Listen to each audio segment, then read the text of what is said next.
Hello दोस्तों, welcome back to our channel. कैसे हैं आप सब? आई होप आप सब बढ़िया होंगे। और आज हम डिस्कस करेंगे इंग्लिश पेडागोजी का सेक्शन जो कि आया था जनवरी 2012 में। और अगर आप देखना चाहते हैं 2011 में जून में जो एग्ज़ाम हुआ था सीटेट का, उसका इंग्लिश पेडागोजी का सेक्शन, तो आप देख सकते हैं, वीडियो चैनल पर अवेलेबल है। और इस सीरीज़ में हम सभी पेपर्स को डिस्कस करेंगे सीटेट के जो अब तक आए हैं जून 2011 से जो अब तक पेपर हुए हैं, उन सब के ही हम इंग्लिश पेडागोजी सेक्शन डिस्कस करेंगे। तो चैनल पर बने रहिए, नए हैं तो चैनल को सब्सक्राइब कीजिएगा। तो चलिए आगे बढ़ते हैं। तो पहला क्वेश्चन है, the main responsibility of a language teacher as a facilitator is, मतलब जो एक लैंग्वेज टीचर होता है, जो भाषा का एक अध्यापक होता है, उसकी मेन रिस्पॉन्सिबिलिटी, उसका क्या दायित्व होता है सुविधादाता के तरह से। तो पहला ऑप्शन है to provide a lot of information and make the learners listen to it, मतलब बहुत सारी जानकारी दे देना और जो बच्चा है उसको ये निश्चित करना कि वो सुने सारी जानकारी। ऑप्शन बी है to strictly control the class and cover the syllabus in quick time, मतलब जो कक्षा है उसे बहुत ही स्ट्रिक्ट तरीके से कंट्रोल करना, मतलब पूरे बॉस बन के रहना और एकदम चुप बैठा देना बच्चों को, कोई बोले ना। किसी के मन में अगर कोई डाउट है, किसी को समझ नहीं आ रहा है, कोई क्वेश्चन है, तो वो आपसे क्वेश्चन भी ना पूछे, क्योंकि बहुत ही स्ट्रिक्ट माहौल बना दिया है अपनी क्लास का। और सिलेबस को, जो पूरा एक पाठ्यक्रम है, उसे आप टाइम से जल्दी कंप्लीट करा दें। ये ऑप्शन सी है to read the lessons aloud and provide explanation of each line, यानी कि जो लेसन है, जो पार्ट है, उसे ज़ोर से पढ़ना और हर एक लाइन को एक्सप्लेन करते चलना, समझाते हुए चलना। या फिर option D to create a number of opportunities for learners to use the language meaningfully, मतलब कि जो बच्चा है उसे ऐसी परिस्थिति, उसे ऐसे अवसर प्रदान करना कि जिससे जो भाषा है वो एक अर्थपूर्ण तरीके से सीख सके। तो इसमें जो सही इसका आंसर है वो है option D to create a number of opportunities, यानी कि बहुत सारी उसे ऐसे अवसर प्रदान करना बच्चे को जिससे वो भाषा को अर्थपूर्ण तरीके से समझ सके। तो क्वेश्चन सेकंड है, which of the following will help learners take greater responsibility for their own learning, मतलब कि इनमें से कौन सा हेल्प करेगा, मदद करेगा बच्चे की, जिससे कि वो अपनी भाषा, जो उसकी भाषा की जो रिस्पॉन्सिबिलिटी है वो खुद ले सके। इसमें उसके हेल्प कौन करेगा? ऑप्शन इसका वन है कंट्रोल्ड राइटिंग टास्क, यानी कि उसे लिखित जो टास्क हैं वो कराए जाएं। पीयर असेसमेंट, यानी कि वो अपनी कक्षा के बच्चों के साथ कैसा है वो चेक किया जाए। या फिर सममेटिव असेसमेंट, उसका जो योगात्मक आकलन होता है वो कराया जाए। या फिर सुपरवाइज्ड रीडिंग सेशन, यानी कि वो बच्चा एक पाठ पढ़ रहा है और उसको सुपरविज़न मिल रहा है, उसके ऊपर कोई उसे सही गलत बताने के लिए है। तो इसका जो सही ऑप्शन होगा वो होगा ऑप्शन सी सममेटिव असेसमेंट, यानी कि योगात्मक आकलन, जो कि हेल्प करेगा बच्चे को to take greater responsibility for their own learning. Question number 3 है, the main purpose of assessment is, यानी कि जो असेसमेंट होता है, जो मूल्यांकन होता है, उसका मेन पर्पस क्या होता है, उसका मोटिव क्या होता है। तो इसका फर्स्ट ऑप्शन है to give practice in writing, यानी कि लिखित में प्रैक्टिस करना। सेकंड ऑप्शन है to improve teaching learning process, यानी कि शिक्षण और सीखने के प्रोसेस को उसमें बदलाव लाना। ऑप्शन सी है to decide pass and fail, यानी कि कौन पास हो रहा है कौन फेल हो रहा है उसको तय करना, उसको डिसाइड करना। या फिर option D to measure achievement of learners, यानी कि जो बच्चा है, जो उसने अचीव कर लिया है, जो पा लिया है, उसको नापना, उसका मूल्यांकन करना। तो इसमें जो असेसमेंट का जो मूल्यांकन का मेन पर्पस होता है वो है इसका option B correct, to improve the teaching learning process. Question number 4 है, when young learners are taught to improve their spelling and pronunciation they will, यानी कि जो यंग लर्नर्स हैं, जो छोटे बच्चे हैं, अगर उन्हें सिखाना है, मतलब स्पेलिंग उनकी इम्प्रूव करनी है और उनकी पंक्चुएशंस अगर इम्प्रूव करनी है, बदलाव लाना है, बेहतर बनाना है, तो ऐसे में दे विल क्या करेंगे, क्या होगा इससे? ऑप्शन ए है नर्चर देयर क्रिएटिविटी, जो उनकी क्रिएटिविटी है, जो उनका रचनात्मक पहलू है, उसका डेवलपमेंट होगा। ऑप्शन बी है शार्पन देयर लिसनिंग स्किल्स, यानी कि जो उनकी सुनने का कौशल है वो अच्छा हो जाएगा। ऑप्शन सी है इम्प्रूव देयर एक्यूरेसी, जो उनके एक्यूरेसी है, सटीकता है, उसमें सुधार आएगा, उसमें बदलाव होगा। या फिर option D enhance their fluency, यानी कि जो एक फ्लुएंसी है, जो एक मतलब एक सरलता के साथ बोलना जो है वो, उसमें बदलाव होगा। तो इसका ऑप्शन होगा C correct, improve the improve their accuracy, तभी तो उनकी स्पेलिंग और प्रंचुएशंस में जब बदलाव आएगा तो वो उनकी एक्यूरेसी भी बेहतर हो जाएगी, सटीकता उनकी बेहतर हो जाएगी। चलिए क्वेश्चन नंबर 5 की तरफ बढ़ते हैं। क्वेश्चन नंबर 5 है, instead of asking questions and getting answers from her learners, a teacher gives some short text and ask her learners to frame questions. Her primary objective is to, यानी कि बजाय इसके कि वो क्वेश्चंस के बदले answers ले बच्चों से, एक टीचर क्या करती है, एक अध्यापिका क्या करती है, एक शॉर्ट टेक्स्ट, एक छोटा टॉपिक देती है और बच्चों से कहती है कि वो उस टॉपिक से क्वेश्चंस बनाए, प्रश्न बनाए। तो ऐसा करने के पीछे उसका क्या ऑब्जेक्टिव है, क्या मकसद है टीचर का?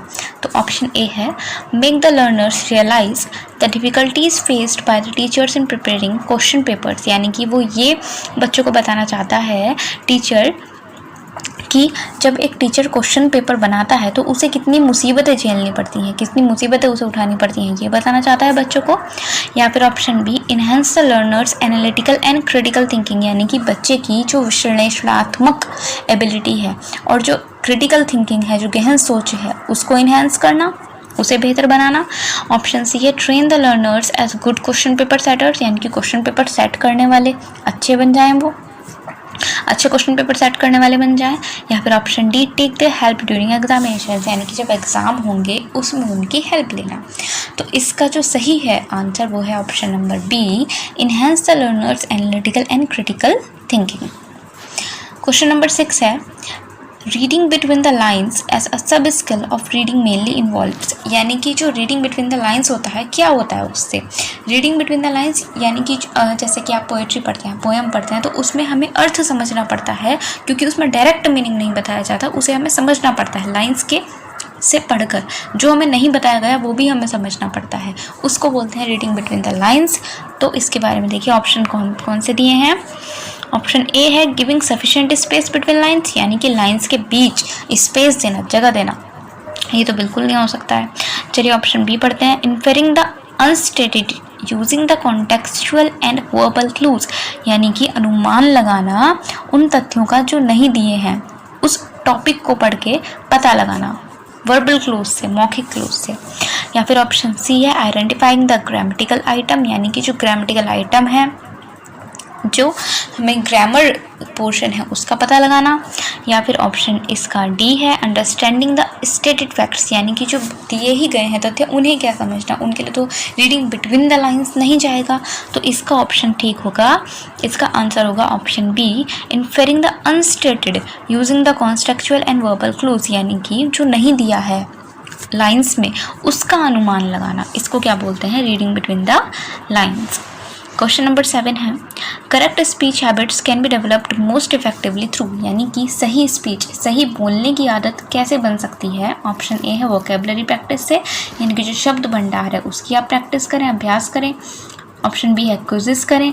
ऑप्शन सी है, डिक्टेशंस, यानी कि इमला से। या फिर ऑप्शन डी है, प्रोनाउंसिएशन प्रैक्टिस, यानी कि उच्चारण का अभ्यास करके। तो बिल्कुल यही इसका डी आंसर होगा, क्योंकि करेक्ट स्पीच की बात की है, यानी कि सही बोलने की बात की है, तो वो उच्चारण से ही आएगा, जितना ज़्यादा हम प्रैक्टिस करेंगे उच्चारण की, प्रोनाउंसिएशन की।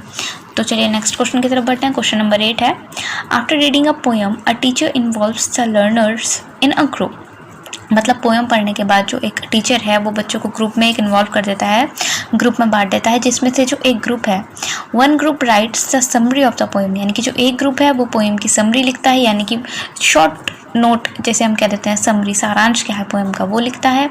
Another draws a picture to depict the main theme, और जो दूसरा ग्रुप है वो उस पोएम की पिक्चर बना देता है, जिससे उस पूरी पोएम के बारे में पता चले। And yet another sets the poem to music, और जो तीसरा ग्रुप है वो क्या करता है, पोएम के ऊपर म्यूजिक ही बना रहा है वो। तो इस एक्टिविटी से क्या होगा? This activity, option A, caters to diverse abilities and interest, यानी कि जो डाइवर्स एबिलिटीज़ हैं, यानी कि जो भिन्न भिन्न प्रकार की क्षमताएं हैं बच्चों में और जो इच्छाएं हैं उनको पूरा करना। ऑप्शन बी है, is aimed at preparing the learners for assessment, यानी कि मूल्यांकन के लिए बच्चों को तैयार करना। ऑप्शन सी है, will distract the learners from lesson, यानी कि जो बच्चे हैं उनका पाठ से ही ध्यान भटक जाएगा।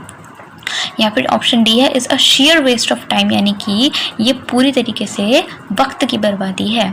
तो इसका सही ऑप्शन क्या होगा? Option A caters to diverse abilities and interest, यानी कि ऐसा करने से, क्योंकि तीनों ग्रुप क्या है, अलग अलग काम कर रहे हैं ना, तो इससे क्या होगा, बच्चों में जो भिन्न भिन्न क्षमताएं हैं वो हमारे सामने आएंगी, वो पूरी होंगी। तो नेक्स्ट क्वेश्चन की तरफ बढ़ते हैं। Question number 9, young learners will enjoy a play included in the text book when they, मतलब एक टेक्स्ट बुक में एक प्ले दिया है, एक नाटक दिया है, तो जो छोटे बच्चे हैं वो उसको इन्जॉय कब करेंगे, उन्हें कब मज़ा आएगा वो सीखने में? ऑप्शन ए है when they enact the play, यानी कि जब वो प्ले को, नाटक को खुद करके देखेंगे। ऑप्शन बी है get detailed explanations about the play from the teacher, यानी कि जो नाटक है उसके बारे में अपने टीचर से, अपने अध्यापक से एक डिटेल्ड, मतलब बहुत अच्छी तरीके से उसके बारे में सुनेंगे, एक्सप्लेनेशन सुनेंगे उसका। या फिर सी है रीड द प्ले साइलेंटली, यानी कि जो नाटक है उसको चुपचाप शांत रहते हुए पढ़ेंगे। और ऑप्शन डी है listen to the teacher reading the play, यानी कि जो टीचर है वो प्ले को पढ़ रहा है, नाटक को पढ़ रहा है और उसे सुनेंगे। तो इसमें जो सबसे बढ़िया इसका आंसर है वो होगा इनेक्ट द प्ले, यानी कि जब बच्चे खुद करके देखेंगे, जब हम खुद करके कोई चीज़ देखते हैं तब हम उसे बेहतर तरीके से समझ पाते हैं और हमें मज़ा भी आता है वो चीज़ फिर करने में। तो इसका सही ऑप्शन होगा when they enact the play. Question number 10 है, इसमें हम टोटल 15 क्वेश्चन डिस्कस करेंगे। तो क्वेश्चन नंबर 10 है, under constructivist approach to language learning learners are encouraged to, यानी कि जो